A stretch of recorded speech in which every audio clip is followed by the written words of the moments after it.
अस्सलाम वालेकुम। आज हम बात करेंगे 72 क्वेश्चन के बारे में, जिसमें है with the reference to example 20, यानी कि 20 एग्जाम्पल है जिसकी स्टेटमेंट ये लिखी हुई है। ठीक है, इस तरह की एग्जाम्पल है। अच्छा जी, find marginal distribution function of X. X का मार्जिनल डिस्ट्रीब्यूशन फंक्शन हमें फाइंड आउट करना है।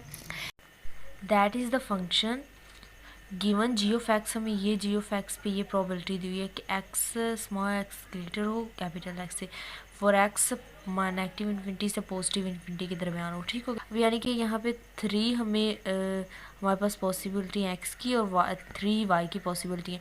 अब हमने क्या फाइंड करना है, हमने marginal distribution function of x find out करनी है। तो हम एक्स की देखें ना, अब एक्स की क्या 0 है, 1 है, 2 है। तो एक्स की पॉसिबिलिटी 0 के लिए, 1 के लिए एंड 2 के लिए, जैसे हम पीछे करते होते थे। अब यहाँ पे 1 के लिए है तो यहाँ पे हो जाएगी समीशन y हमारे पास वेरिएट करेगा, बिकॉज x की है तो y हमारे पास वेरिएट करेगा कहाँ से कहाँ तक, 0 से 2 तक वेरिएट करेगा एफ एक्स वाई। ठीक हो गया। अब यहाँ पे x तो एक ही रहेगा, y हमारे पास वेरिएट करता रहेगा, पहले 0 होगा, फिर 1 होगा, फिर 2 होगा। ठीक हो गया, तो इस तरह हमारे पास आंसर आ जाएंगे। नेक्स्ट ऑनवर्ड हम इसके लिए 0 के लिए करेंगे, तो यहाँ पे हमारे पास x जो होगा वो मतलब एक चीज़ फिक्स हो जाएगी। यहाँ पे x1 कंसीडर कर लिया जाएगा, बाकी y वेरिएट करेगा। यहाँ पे 0 कंसीडर कर लिया जाएगा, नेक्स्ट वेरिएट यहाँ पे भी सिमिलरली 2 यही कंसीडर कर लिया जाएगा और y वेरिएट करेगा 0 से 0, 1 एंड 2। ठीक हो गया, तो फिर बाद में इधर से देख के हम उसकी वैल्यूज़ लगा लेंगे। यानी कि अब ये कैसे आएगा, 0 0 पे 1 और 6। जैसे अब ये इसे हम देखें तो ये 2 0 पे 1/12 है, तो वो 1/12 आ जाएगा। 2 2 पे 2 1 पे तो है ही नहीं यहाँ पे। ठीक हो गया, तो 0। अब हमने, क्योंकि हमने इसका डिस्ट्रीब्यूशन फंक्शन फाइंड आउट करना है।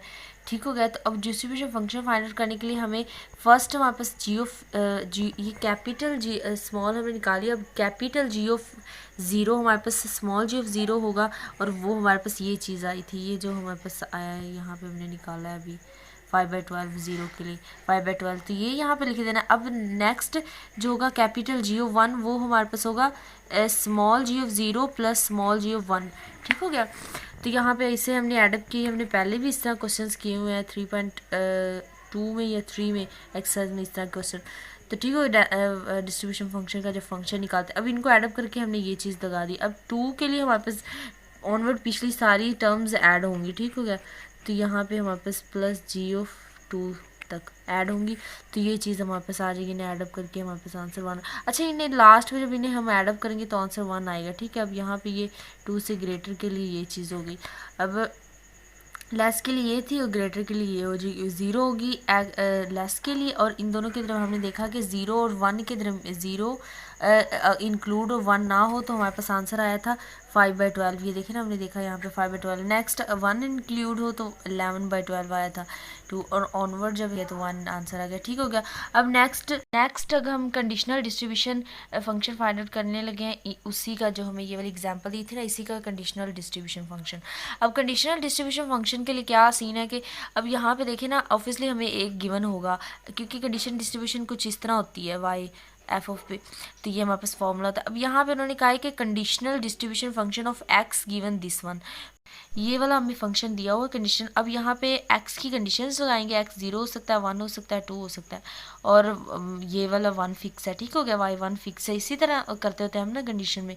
तो अब यहाँ पे फॉर्मूला हम जस्ट लगा लेंगे, f 0 1 हो जाएगा और एच ऑफ 1 आ जाएगा। नेक्स्ट इसकी वैल्यूज़ लगाएंगे 2/9। देखें ना, 0 1 पे हमने यहाँ पे 0 1 पे 2/9 आ जाएगी, ये भी यहाँ पे पुट कर देंगे। एच ऑफ 1 पे हमने पहले ऑलरेडी निकाल ली है, पीछे एच ऑफ 1 पे हमारे पास ये पॉसिबिलिटीज़ आएंगी। देखिए ना, अब यहाँ पे और यहाँ पे देखें, यहाँ पे नहीं निकाला था हमने, पिछले हम क्वेश्चंस करते थे, हमने वहाँ पे इसकी जो थी ना मार्जिन डिस्ट्रीब्यूशन निकाली थी, लेकिन यहाँ पे हमने 1 की मार्जिन डिस्ट्रीब्यूशन नहीं निकाली y के लिए, यहाँ के लिए, क्योंकि हमने x के लिए तो निकाली हुई है, एच ऑफ 1 नहीं निकाली, जी ऑफ 1 तो आई हुई है हमारे पास 1/12। तो यहाँ पे एच ऑफ 1 निकालने के लिए हम तमाम पॉसिबिलिटीज़ लिखेंगे। एच ऑफ 1 अब निकालेंगे यानी कि y के लिए, तो एच ऑफ 1 0 1 1 1 2 1 0 1, सॉरी x यहाँ पे आएगा ना, x पहले आता है y बाद में, 0 1 y ने वेरिएट नहीं करना, y 1 है और x वेरिएट कर रहा है। ठीक हो गया, तो यहाँ पे हमने ये पॉसिबिलिटी लगी, थर्ड वाली टर्म थी वो तो है ही नहीं, तो यहाँ पे ये दोनों आ गए। ठीक हो गया, नेक्स्ट ऑनवर्ड हम इसे सिंप्लीफाई करेंगे। तो ये जब हम इसे सिंप्लीफाई करेंगे तो ये ऊपर चला जाएगा, इसे एलसीएम लिया, ये ऊपर चला जाएगा, इस तरह आ जाएगा। नेक्स्ट में इसे 4/7 सिंप्लीफाई करके निकालेंगे, ठीक हो गया।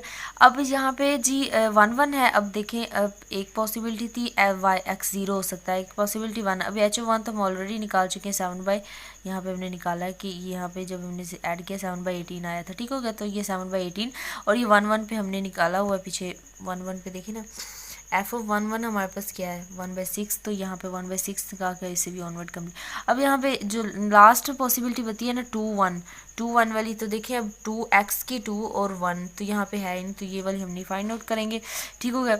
अब यहाँ पे फंक्शन, अब कैसे डिस्ट्रीब्यूशन फंक्शन जब हम बनाएंगे तो वो हमें पता है क्या करना पड़ेगा।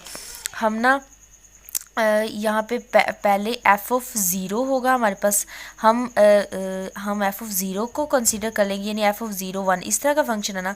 नेक्स्ट हमारे पास होगा एफ ऑफ 1 जब हम निकालेंगे कैपिटल की बात होगी, तो फिर उसमें स्मॉल वाले ऐड होंगे जैसे हम पीछे करते थे, ये प्रॉबिलिटी है ना यहाँ पे, तो यहाँ पे दोनों ऐड होंगे, ठीक हो गया। यानी कि ये 0 1 के लिए हमारे पास ये वाला आंसर है, तो एक ये कंसीडर करिए, एक इसमें ये वाला ऐड होगा तो ये कंसीडर 1 हो जाएगा, ठीक है। 0 के लिए हमें पता है x लेस देन के लिए, और यहाँ पे इसके लिए 4/7 निकला है।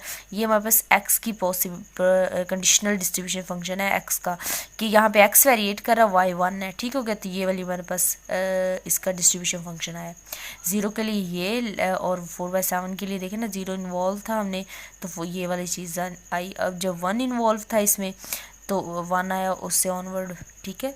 इस तरह इसका आंसर निकाले। अगर इस क्वेश्चन में कोई भी क्यूरी हो तो आप लोग कमेंट बॉक्स में पूछ सकते हैं। ओके जी, थैंक यू सो मच।